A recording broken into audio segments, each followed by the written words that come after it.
Hello friends, welcome to my channel. Sisters எல்லோரும் எப்படி இருக்கீங்க? நல்லா இருப்பீங்கன்னு நினைக்கிறேன். எல்லோரும் நல்லபடியாக இருங்க. அக்கா வீட்டிலேருந்து வந்தாச்சு. நான் 22ஆந்தேதியே வந்துட்டு இன்னும் கூட ஒரு வாரம் இருந்துட்டு வந்திருக்கலாம். ஆனால் பௌர்ணமி அப்போ வந்து நான் அன்னதானம் பண்ணுறதா வேண்டியிருந்தேன். ராஜா வந்து 400 மார்க்குக்கு மேலே வந்து எடுத்துட்டா. என்னமோ வாய்க்கு வந்தது எல்லாம் வேண்டி வச்சுருக்கிறேன். ஏன் 400 மார்க்குக்கு மேலே எடுக்கிறது அவ்வளோ கஷ்டமாக இருந்ததா ராஜாவுக்கு அப்படின்னா கண்டிப்பாக ஆமாம். நான் மறுபடியுமே இன்னொரு வீடியோவில் நான் அவனை பற்றி ஃபுல் டீட்டெயில் ஷேர் பண்ணுறேன். ரொம்ப முடியாமல் இருந்தான் இல்லையா?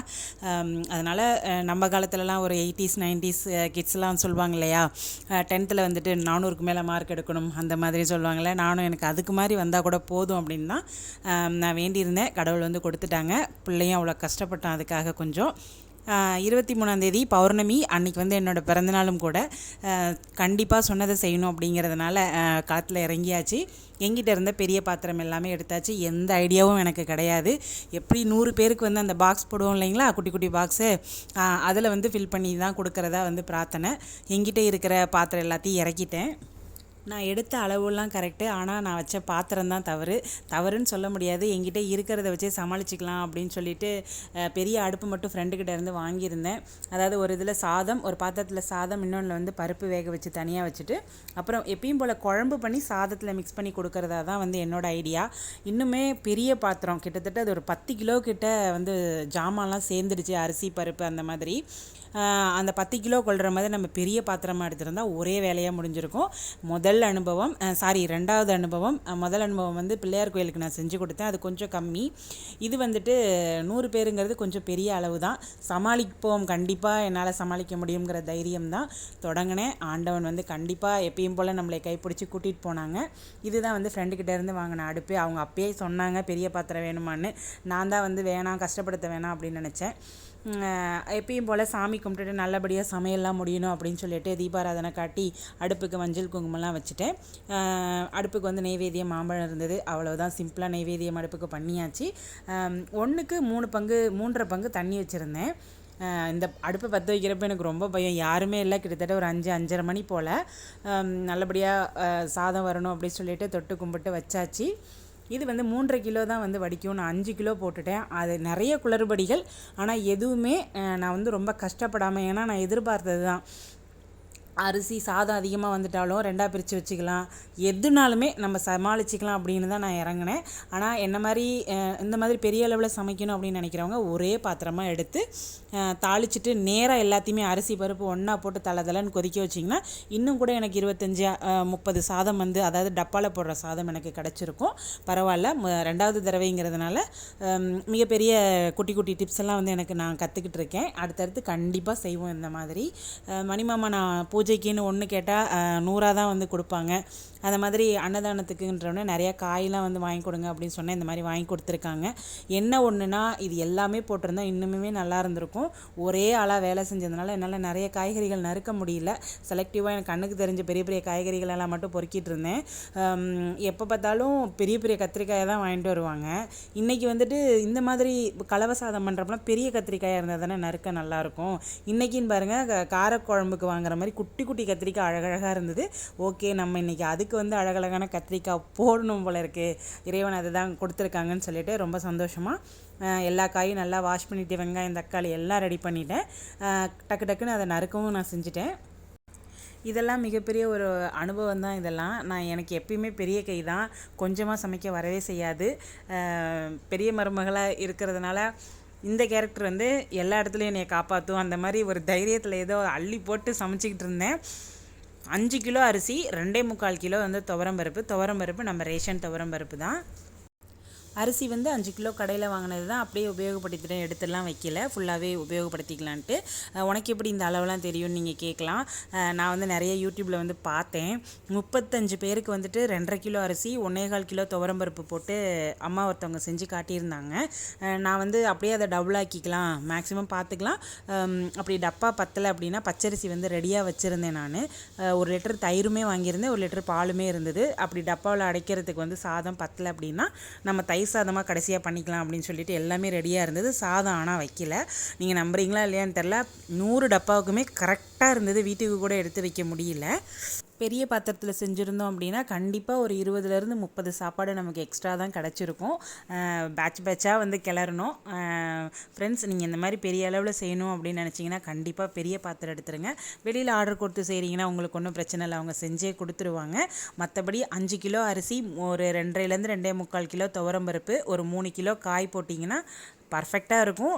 100லேருந்து 130 சாப்பாடு கண்டிப்பாக கிடைக்கும். அதாவது தொன்னையில் வச்சு இல்லைனா பெரிய தட்டுலலாம் வச்சு கொடுப்பாங்க இல்லையா, அந்தளவுக்கு 100 சாப்பாடு வராதுங்க. நான் காட்டுறேன் பாருங்கள் இந்த வீடியோலேயே. அந்த டப்பா கப்பில் தான் வந்து அந்த 100 சாப்பாடு கொடுக்க முடியும்.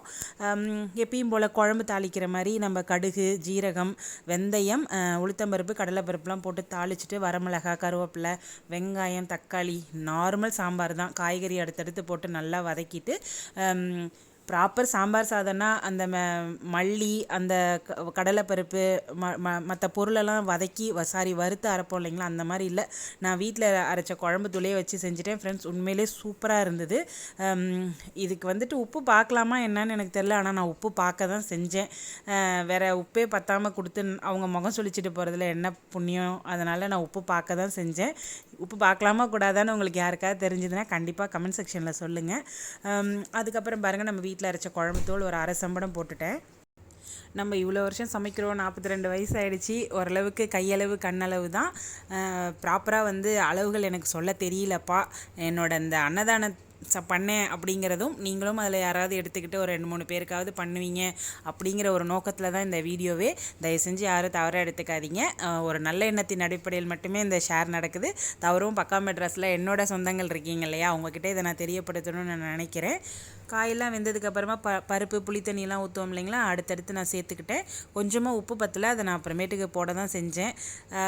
பக்காவாக குழம்பு ரெடியானதுக்கப்புறமா 2 பேட்சாக வந்து நாங்கள் சாதம் கலரணும். கண்டிப்பாக எங்களுக்கு எதுவுமே தெரியல. நம்ம சொந்தக்காரப்பில் வந்து ஒருத்தவங்க வந்து ஹெல்ப் பண்ணிகிட்டு இருந்தாப்புல. என் பையன் வந்து வீடியோ எடுத்தான், அப்பப்போ எடுடா அப்படின்னு. கடைசியாக அந்த 100 டப்பா போடுற அந்த லாஸ்ட் எப்படி பேக் பண்ணுவோங்கிறத வந்து எடுக்க மறந்துட்டோங்கிறத தாண்டி ரொம்ப டைம் ஆகி போச்சு. நாங்கள் 8 மணிக்கெலாம் வீட்டை விட்டு கிளம்பலாம் அப்படின்னு பிளான் பண்ணது. கிட்டத்தட்ட 9-9:15 ஆகிடுச்சு நாங்கள் வீட்டை விட்டு கிளம்புறதுக்கு. ரொம்ப பதட்டமாயிடுச்சு கடைசி நேரத்தில். இங்கே பாருங்கள், நம்மளோட சாதம் நல்லா குழைய வேக வச்சுருந்தேன். ஒரு ரொம்ப நம்ம நார்மலாக சாதம் சாம்பாருக்கு சாப்பிட்றத விட கொஞ்சம் கூடுதலாக குழைய வச்சுருந்தேன். ஏன்னா கிளறப்போ ரொம்ப தடன்னு ஆகிடும் அப்படின்னு நினச்சி. ஃப்ரெண்ட்ஸ், 1 பார்ட் ரெசிப்பியாக பண்ணியிருந்தோம்னா நமக்கு இவ்வளோ வேலை கிடையவே கிடையாது. கண்டிப்பாக இதே மாதிரி இன்னொரு 100 சாப்பாடு நம்ம பெரிய பாத்திரம் வச்சு அடுத்து நம்ம ட்ரை பண்ணி பார்ப்போம். அதில் சில பல பாடங்கள் கற்றுக்கிட்டு 3வது தடவை பக்காவாக பண்ணிடலாம். அது எப்போ இறைவன் நமக்கு அந்த பாக்கியத்தை கொடுக்குறாரோ அப்போ நம்ம அதை சிறப்பாக செஞ்சிடலாம். சாதமும் குழம்பும் போட்டு கிளறிட்டு இது போதும்னு நினைக்கிறோம். அப்புறம் மறுபடியும் குழம்பு இழுத்துச்சு. இந்த மாதிரி 2-3 தடவை குழம்பு ஊற்றி நம்ம வந்து கிளற வேண்டியதாக போயிடுச்சு. தெரியல, அவ்வளோதான் விஷயம். சின்ன பிள்ளை வெல்லாமல் வீடு வந்து சேராதுங்கிற கதையாகிடுமோன்னு பயந்தேன். கடைசியில் வந்து கண்டிப்பாக இதுக்கு அம்மாவோட அருள் இல்லாமல் இது நடந்திருக்க வாய்ப்பே கிடையாதுங்க. ஒரு நிமிஷமுமே நான் வேண்டிக்கிட்டேன், ஏதாவது கையில் ஊற்றிடக்கூடாது, காலில் ஊற்றிடக்கூடாது. பெரிய அளவில் வந்து நம்ம சமைக்கிறோம், நமக்கு ஒன்றும் ஊற்றிக்கிறதுனால நான் பாதிப்படைஞ்சிருவேன், அதனால் வந்து வேண்டிக்கிறேன்னு இல்லை. மனசு கஷ்டமாக இருக்கும் இல்லைங்களா, ஏன்னா பிள்ளைக்காக செய்கிறது. நல்லபடியாக வந்து 10 பேர் வாயில் அந்த சாப்பாடு பட்டு அவங்க நம்மளை வாழ்த்தினா போதும். ஏன்னா ரொம்ப வேண்டியவங்கன்னு நினைக்கிறோம், அவங்களாம் யாரும் வாழ்த்த மாட்டேங்கிறாங்க. சாப்பாடு கொடுக்குறப்பங்க அவ்வளோ பேர் வந்து வாங்கினாங்கங்க. சோதனைக்குன்னு யாரும் வாங்குறதுக்கு கூட ஆள் இல்லாமல் போயிடுவாங்களோ அப்படின்னு நான் ரொம்ப பயந்துக்கிட்டு இருந்தேன். போய் காரை நிறுத்தினோம். அங்கேயே வந்து ஒரு பெரிய ஒரு தாத்தா இருந்தாங்க அந்த என்ட்ரியிலேயே. நாங்கள் நிறுத்தி சில பேரெல்லாம் செலக்டிவாகவே நாங்களே நின்று கொடுத்துட்டு போனோம். அந்த சமயபுரத்தில் வந்து ரைட் சைடில் வந்து பாலம், அதாவது ரோடை உடச்சி ஏதோ வேலை பார்த்துட்டு இருந்தாங்க. அங்கெல்லாம் ரொம்ப முடியாதவங்க மாதிரி தான் இருந்தாங்க. அங்கெல்லாம் நிறுத்தி அவங்களுக்கு சாப்பாடு வேணுமா, நீங்கள் வாங்கிக்கிறீங்களான்னு கேட்டே கொடுத்துட்டு வந்தோம். அதுக்கப்புறமே வந்து உள்ளே போனோம். அந்த உருவம், அந்த எப்படி சொல்கிறது, அந்த கண்ணடக்கம்லாம் விற்பாங்க இல்லையா, அந்த மாதிரி ஆட்கள் நிறையா வந்து வாங்கினாங்க. அடியார்கள் நிறைய பேர் இருந்தாங்க. அந்த எதையுமே நான் ஃபோட்டோ எடுக்கக்கூடாதுங்கிறதுல நான் ரொம்ப மும்முரமாக, ரொம்ப எப்படி சொல்கிறது, ரொம்ப வந்து கவனமாக இருந்தேன். ஏன்னா அவங்க ஃபேஸ்லாம் காட்டக்கூடாது அப்படின்னு. இறைவன் புண்ணியத்தில் நான் சூப்பராக செஞ்சுட்டேப்பா. நீங்களும் முடிஞ்சால் ஒரு 3 பேர்த்துக்கு ஒரு மாதம் ஒரு தடவை பௌர்ணமி நாட்களில் அன்னதானம் பண்ணுங்கள். இந்த வீடியோ வந்துட்டு இன்றைக்கி எடுத்த வீடியோ. அதாவது பௌர்ணமி நேத்திக்கு வந்து என்னால் அதிகம் பூஜை செய்ய முடியல. விநாயகருக்கு மட்டும் மஞ்சள் சாத்திட்டு அவங்களுக்கு வந்து மாம்பழம் வச்சு படைச்சிட்டு டக்குன்னு ஓட வேண்டியதாக போயிடுச்சு. சமயபுரம் கோயிலில் வந்து ஒரு 75 சாப்பாடு, வெக்காளியம்மன் கோயிலில் வந்து ஒரு 10-15 கிட்ட போச்சு. அடுத்து வந்துட்டு நம்ம பஞ்சவர்ண சுவாமி கோயிலில் வந்து ஒரு 10 சாப்பாடு கொடுத்துட்டு இனிதான் வந்து முடிஞ்சிருச்சிங்க. நம்ம நேத்திக்கே வந்து ஏகேகேவி ஸ்கூலில் போயிட்டு ஸ்கூல் ஃபீஸும் கட்டியாச்சு. நேத்திக்கு ரொம்ப பெரிய ஒரு உழைப்புங்கிறத தாண்டி நிறைய கடமைகள்லாம் முடிச்சுட்டு வந்தோம். ரொம்ப நிறைவான ஒரு நாளாக இருந்தது. ஃப்ரெண்ட்ஸ், நேத்திக்கு எனக்கு வந்து பர்த்டே.